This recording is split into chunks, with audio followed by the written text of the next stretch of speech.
È Michela Murgia la vincitrice della 48esima edizione del Premio Campiello istituito da Confindustria Veneto.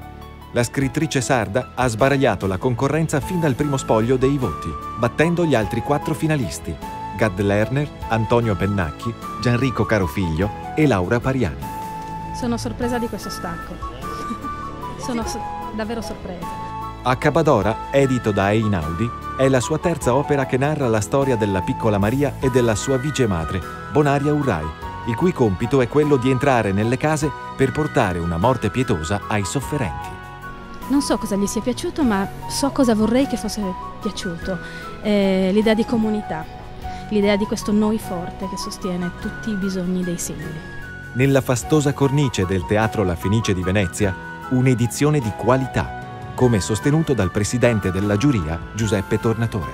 No, non lo dedico alla Sardegna. Credo che in questo momento la Sardegna sia in grado di risollevarsi da sola. Lo dedico e l'avrei dedicato volentieri usando quei minuti che avevo a disposizione se avessi avuto Lo dedico a Sakineh, che in questo momento sta lottando per la sua vita, quindi mi sembra la cosa giusta. La mia è una storia di donne, io sono una donna fortunata, non tutte le donne sono fortunate come me.